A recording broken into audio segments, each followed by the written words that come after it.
Friends, ಪೂರ್ಣ ಪದ್ಮ art and ಡಿಶಸ್ಗೆ ನಿಮಗೆಲ್ಲ ಸ್ವಾಗತ. ನಾನು ನಿಮ್ಮ ಅನ್ನಪೂರ್ಣ ಜಗದೀಶ್.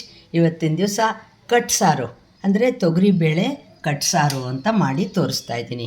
ಇದು ತುಂಬ ರುಚಿಯಾಗೂ ಇರುತ್ತೆ, ಆರೋಗ್ಯಕ್ಕೆ ಕೂಡ ತುಂಬ ಅಂದರೆ ತುಂಬ ಒಳ್ಳೆಯದು. ಇದು ನೀವು ಯಾವಾಗ ಬೇಕಾದ್ರೂ ಇದನ್ನು ರೆಡಿ ಮಾಡ್ಕೋಬೋದು. ಕಾಫಿ ಟೀ ಬದಲು ಕೂಡ ಇದನ್ನು ಒಂದು ಗ್ಲಾಸ್ ಕುಡಿಯೋ ಥರ ಮಾಡಿಕೊಂಡ್ರೆ ತುಂಬ ಚೆನ್ನಾಗಿರುತ್ತೆ. ಇದಕ್ಕೆ ಒಂದು ಸ್ವಲ್ಪ ಬೇಳೆ, ಜಾಸ್ತಿ ಬೇಡ. ನೀವು ಬೇಳೆ ಬೇಯಿಸಿದಾಗ ಒಂದು ಕಪ್ಪಷ್ಟು ತೆಗೆದಿಟ್ಕೊಂಡ್ರೆ ಸಾಕು. ಉಪ್ಪು, ಒಂದೆರಡು ಹಸಿಮೆಣಸಿನ್ಕಾಯಿ, ಇದು ಖಾರ ಬೇಡ ಅನ್ನೋರು ಅದನ್ನು ಸ್ಕಿಪ್ ಮಾಡ್ಬೋದು.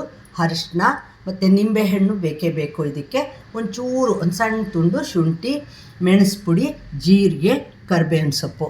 ನೋಡಿ, ಇಷ್ಟು ಸಾಮಗ್ರಿ ಇದ್ದರೆ ನೀವು ಬೇಳೆ ಕಟ್ಸಾರು ತಿಳಿಯಾಗಿ ತುಂಬ ರುಚಿಯಾಗಿ ಮಾಡ್ಕೋಬೋದು.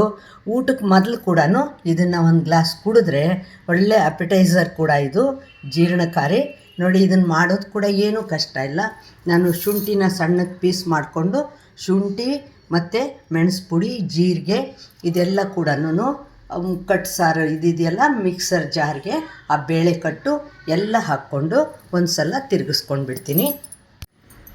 ನೋಡಿ, ಮಿಕ್ಸರ್ ಜಾರ್ಗೆ ಈ ಥರ ಸಣ್ಣಗೆ ಇದು ಮಾಡ್ಕೊಂಡಿದ್ದ ಶುಂಠಿ ಇತ್ತಲ್ಲ ಅದನ್ನು ಹಾಕ್ಕೊಂಡಿದ್ದೀನಿ, ಮೆಣಸು ಪುಡಿ ಹಾಕ್ಕೊಂಡಿದ್ದೀನಿ ಮತ್ತು ಜೀರಿಗೆ ಹಾಕಿದ್ದೀನಿ. ನಾನು ಹಸಿಮೆಣಸಿನ್ಕಾಯಿ ಅದಕ್ಕೆ ಹಾಕಲ್ಲ, ಒಗ್ಗರಣೆಗೆ ಹಾಕ್ಕೊಳ್ತೀನಿ ಅದನ್ನು. ಯಾಕೆಂದರೆ ಖಾರ ಬೇಡ ಅನ್ನೋರು ಅದನ್ನು ಹಾಗೆ ತೆಗೆದಿಡ್ಬೋದು. ಉಪ್ಪು ಹಾಕಿದ್ದೀನಿ ಮತ್ತು ಅರಿಶಿನ ಒಂಚೂರು ಹಾಕಿದ್ದೀನಿ. ನೋಡಿ, ಈ ಬೇಳೆ ಕಟ್ಟಿತ್ತಲ್ಲ, ಕಟ್ಟನ್ನು ಫುಲ್ಲು ಇದಕ್ಕೆ ಹಾಕ್ಕೊಂಡ್ಬಿಡ್ತೀನಿ.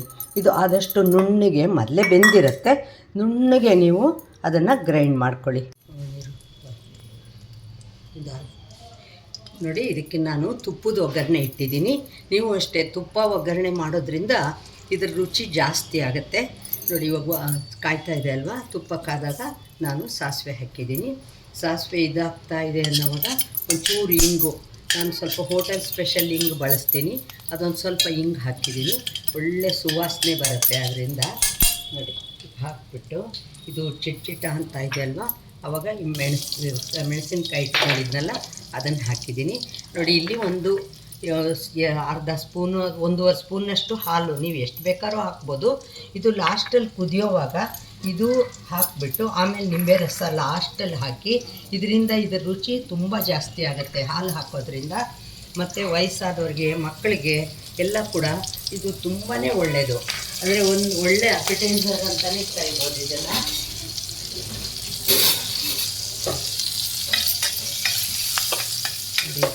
ತುಂಬ ಅಂದರೆ ತುಂಬ ಚೆನ್ನಾಗಾಗುತ್ತೆ. ಮೊದಲೆಲ್ಲನೂ ಬೇಸಿಗೆ ಕಾಲದಲ್ಲಿ, ಚಳಿಗಾಲದಲ್ಲಿ ಎಲ್ಲ ಕೂಡ ಇದನ್ನು ಮಾಡಿ ಎಲ್ಲರಿಗೂ ಒಂದೊಂದು ಲೋಟ ಮಾಡಿಡ್ತಾಯಿದ್ರು. ಅಂದರೆ ಅದು ಮೊದಲಿನ ಸಿಸ್ಟಮ್ ತುಂಬ ಚೆನ್ನಾಗಿರ್ತಾಯಿತ್ತು. ಈಗ ಇದೆಲ್ಲ ಬಿಟ್ಟು ಹೋಗಿಬಿಟ್ಟಿದೆ. ಆದರೆ ನಾವು ಈಗ ಮತ್ತೆ ಎಷ್ಟೋ ಅಳವಡಿಸ್ಕೊಳ್ತಿದ್ದೀವಲ್ವ ಹೆಲ್ತ್ ದೃಷ್ಟಿಯಿಂದ, ಅದರಿಂದ ಇದನ್ನು ನಾವು ಮಾಡ್ಕೋಬೋದು. ನೋಡಿ, ಇದು ಹಾಕ್ತೀನಲ್ಲ, ಈಗ ಮಿಕ್ಸರ್ಗೆ ಹಾಕಿಟ್ಕೊಂಡಿದ್ದೆ ಇದನ್ನು, ಬೇಳೆ ಕಟ್ಟು ಅದೆಲ್ಲ, ಅದನ್ನು ಇದಕ್ಕೆ ಹಾಕ್ಬಿಡ್ತಾ ಇದ್ದೀನಿ. ಇದು ಮರಳ್ತಾ ಇರೋವಾಗ ನಾನು ಈ ಹಾಲು ಇಟ್ಕೊಂಡಿದ್ದೀನಲ್ಲ ಇದನ್ನು ಹಾಕ್ತೀನಿ. ಮತ್ತು ಲಾಸ್ಟಲ್ಲಿ ಇಳಿಸೋವಾಗ ನಿಂಬೆ ರಸ ಹಾಕ್ತೀನಿ.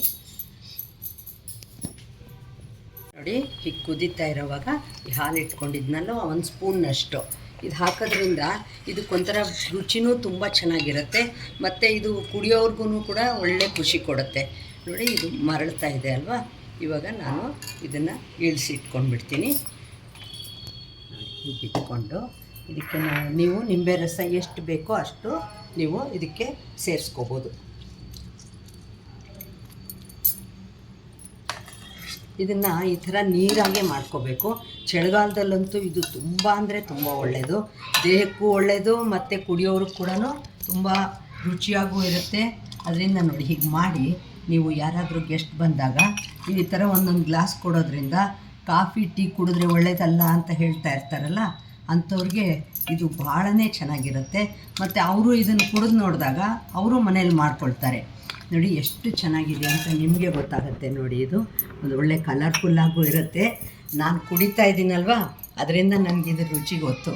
ನೀವು ಖಂಡಿತ ರೆಡಿ ಮಾಡಿಕೊಂಡು ಈ ಬೇಳೆ ಕಟ್ ಸಾರು ಇದನ್ನು ಮಾಡೇ ಮಾಡ್ತೀರಾ ಅಂದ್ಕೊಂಡಿದ್ದೀನಿ.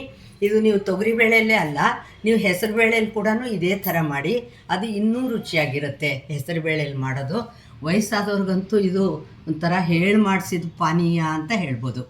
ಇನ್ನೂ ತನಕ ನನ್ನ ಚಾನಲ್ಗೆ ಸಬ್ಸ್ಕ್ರೈಬ್ ಮಾಡ್ಕೊಳ್ಳದೆ ಹೋದರೆ ಸಬ್ಸ್ಕ್ರೈಬ್ ಮಾಡ್ಕೊಳ್ಳಿ, ಲೈಕ್ ಶೇರ್ ಕಾಮೆಂಟು ಮಾಡಿ. ಮತ್ತು ಹೈಪ್ ಅಂತ ಬಂದಾಗ ನೀವು ಹೈಪ್ ಬಟನ್ ಕೂಡ ನೀವು ಅದನ್ನು ಒತ್ತಿಬಿಟ್ಟು ಅದನ್ನು ಮಾಡ್ಬೋದು. ನೋಡಿ ಎಷ್ಟು ತಿಳಿಯಾಗಿ ಎಷ್ಟು ಚೆನ್ನಾಗಿದೆ ಅನ್ನೋದು ನಿಮಗೆ ಗೊತ್ತಾಗುತ್ತೆ. ಈ ಪಾನೀಯ ಇದು ಎಲ್ಲೂ ಸಿಗಲ್ಲ ನಿಮಗೆ, ಅದರಿಂದ ನೀವೇ ರೆಡಿ ಮಾಡ್ಕೋಬೇಕು. ಮಲೆನಾಡು ಕಡೆ ಅಂತೂ ಇಂಥದ್ದನ್ನೆಲ್ಲ ತುಂಬ ಮಾಡ್ತಾರೆ. ಇದೇ ವಿಡಿಯೋನ ನಾನು ಫೇಸ್ಬುಕ್ಕು ಮತ್ತು ಇನ್ಸ್ಟಾಗ್ರಾಮ್ನಲ್ಲಿ ಕೂಡ ಅಪ್ಲೋಡ್ ಮಾಡ್ತೀನಿ. ಅಲ್ಲೂ ನೀವು ನೋಡ್ಬೋದು, ಲೈಕ್ ಮಾಡ್ಬೋದು, ಕಾಮೆಂಟ್ ಮಾಡ್ಬೋದು. ನಮಸ್ಕಾರ.